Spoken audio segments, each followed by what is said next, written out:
வணக்கம் viewers. ANS 24/7 Tamil சேனலை click பண்ணியதற்கு ரொம்ப நன்றி. ஏஎன்எஸ் 24 தமிழ் சேனலை சப்ஸ்கிரைப் பண்ணாதவங்க கீழே இருக்கிற சிவப்பு கலர் பட்டன் அழுத்தி முதல்ல சப்ஸ்கிரைப் பண்ணிங்க. கூடவே ஒரு பெல் பட்டன் வரும், அதையும் ப்ரெஸ் பண்ணிக்க. வாங்க வீடியோக்குள்ள போகலாம். இந்த வீடியோவில் தாமஸ் ஆல்வா எடிசனை பற்றி சில விஷயங்கள் நம்ம தெரிஞ்சுக்க போகிறோம். நமது அத்தனை பேர் வாழ்க்கையிலும் நிஜமாகவே விளக்கு ஏற்றி வைத்த புண்ணியவன் யாருன்னா அது தாமஸ் ஆல்வா எடிசன் தான். இந்த ஒரே ஒரு மனிதர் மட்டும் இல்லாமல் போயிருந்தால் யார் கண்டது? Light, fan, tape recorder, TV, cinema என்ற எந்த வசதிகளும் இல்லாமல் நமது வீடுகள் இன்னமும் கூட இருட்டாகவே இருந்திருக்கக்கூடும். 1879ஆம் ஆண்டு மெழுகுவத்தின் வெளிச்சத்தில் மின்சார விளக்கை தேடி எடிசன் தீவிரமாக ஈடுபட்டிருந்த சமயம். மின்சாரத்தை எதில் செலுத்தினால் அது பளிச்சென்று வெளிச்சத்தை கொடுக்கும்? இந்த புதிருக்கு விடை காண உலோக கம்பிகள், மூங்கில்கள், வெவ்வேறு மரங்களின் பட்டைகள், நார்கள், தலைமுடிகள் என்று விதவிதமான பொருட்களை சேகரிக்க இவர் தனது உதவியாளர்களை அமேசான் காடுகள் தொடங்கி ஜப்பானின் கடற்கரை வரை பல நாடுகளுக்கு துரத்தினார். என்ன ஒரு விடாமுயற்சி! அவர்கள் சேகரித்து வந்த பொருட்களில் மின்சாரத்தை செலுத்தி ஒரு நாளைக்கு 20 மணி நேரம் வரை சளைக்காமல் பரிசோதனை செய்தார். ஒவ்வொரு நாளும் அவருக்கு கிடைத்தது என்ன தெரியுமா? தோல்வி மட்டுமே. பற்றாக்குறைக்கு பரிசோதனை சாலையில் இருந்த ஸ்டவ் ஒரு நாள் திடீரென்று வெடிக்க மொத்த பரிசோதனை சாலையும் எரிந்து சாம்பலானது. கடைசியில் 1201வது முறை நடந்த சோதனையில் சில ரசாயன மாறுதலுக்கு உட்படுத்தப்பட்ட பரிசோதனை வைத்து பரிசோதனை செய்த போது கண்ணாடி பல்புக்குள் அது பிரகாசமாக ஒளிர்ந்தது. உலகுக்கு இரவை பகலாக்கும் மகாவித்தை கிடைத்தது எடிசனுக்கு. எடிசன் விஞ்ஞானி மட்டுமல்லங்க, அவர் ஒரு திறமையான பிஸ்னஸ்மேன் கூட. பரிசோதனை கூடத்தை அவர் தொழிற்சாலையாகவும் பயன்படுத்தினார். சரி, இந்த தொழிற்சாலையில் உற்பத்தி செய்யப்பட்ட பொருட்கள் என்ன தெரியுமா? எலக்ட்ரிக் பேனாவிலிருந்து சிமெண்ட், கான்கிரீட் வரை இங்கே உற்பத்தி செய்யப்பட்ட கண்டுபிடிப்புகளின் எண்ணிக்கை 1000க்கு மேல். அமெரிக்காவின் நியூ ஜெர்சி மாகாணத்தில் இருந்த அவரின் இன்வெக்ஷன் ஃபேக்டரியில் மொத்தம் 14 தொழிற்கூடங்கள் இருந்தன. சுமார் 5000 பேர் வேலை செய்தார்கள். அதில் மெயின் தொழிற்சாலை மட்டும் 3 கால்பந்து மைதான அளவுக்கு பெரியது. பல ஆயிரம் அமெரிக்க டாலர்களை மூலதனமாக போட்டு தொடங்கப்பட்ட ஃபேக்டரி அது. அதனால் 10 நாளைக்கு ஒரு புதிய கண்டுபிடிப்பு உற்பத்தி செய்தே ஆக வேண்டும்.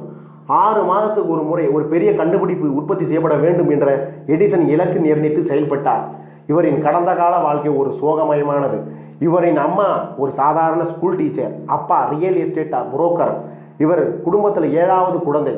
பெரிய வசதியும் கிடையாது, பள்ளிக்கூட படிப்பும் இல்லை. ஆனால் தனது 12வது வயதை தொடுவதற்குள் ஷேக்ஸ்பியர், சார்லஸ் டிக்கன்ஸ் என்ற ஆங்கில நூல்களை அனைத்தையும் படித்து விட்டார். வாழ்க்கையில் ஆரம்ப காலையில் இவர் நிறையாவே போராடி இருக்கிறாருங்க. ரயில்வே ஸ்டேஷனில் பேப்பர் விட்டிருக்கிறார். வாழ்க்கையில் எடிசன் பள்ளிக்கூடத்துக்கு போனதே மொத்தம் 3 மாதங்கள் தான். அதனால் அவர் வேலைக்கு ஆட்களை எடுக்கும்போது இவருக்கு திறமை இருக்கிறதா என்று மட்டுமே பார்த்தார். படிப்பை பற்றி கவலைப்படவே இல்லை. இவர் ஜேபி மார்க்கன் என்ற அமெரிக்க தொழிலதிபரோடு சேர்ந்து எடிசன் எலக்ட்ரிக் லைட் கம்பெனி என்ற இன்னொரு பெரிய தொழிற்சாலையை தொடங்கினார். இந்த கம்பெனி தான் ஜெனரல் எலக்ட்ரிக் என்று இப்போது பெயர் மாறி இருக்கிறது. எடிசன் விஞ்ஞான சூத்திரங்களை கண்டுபிடிக்கிற ரகம் இல்லைங்க, மனிதனுக்கு அன்றாட தேவைப்படும் பொருட்களை கண்டுபிடிக்கிற ரகம். இவர் திடீரென்று கண்டுபிடித்த போனோகிராஃப் தான் கிராம போனாக பின்னால் மாறியது. அலெக்சாண்டர் கிரஹாம்பல் கண்டுபிடித்த டெலிஃபோன் கொஞ்சம் செவிடு. மறுமுனையில் இருப்பவருக்கு நாம் பேசுவது கேட்க வேண்டும் என்றால் அடி வயிற்றிலிருந்து குரல் எடுத்து கத்த வேண்டும். பேசுவதற்கும் சரி, கேட்பதற்கும் சரி, தனித்தனியாக வழிகள் அந்த டெலிஃபோனில் இல்லை. டெலிஃபோனில் இந்த இருந்த குறைகளை சரி செய்தவரும் எடிசன் தான். டைப்ரைட்டிலும் எடிசனுக்கு மெகா பங்கு உண்டு. அந்த கால டைப்ரைட்டில் டைப் அடிக்க வேண்டும் என்றால் அதற்கு கையால் எழுதுவதை விட 2 மடங்கு நேரம் பிடிக்கும். எடிசன் தான் டைப்ரைட்டருக்கு வேகம் கொடுத்தார்.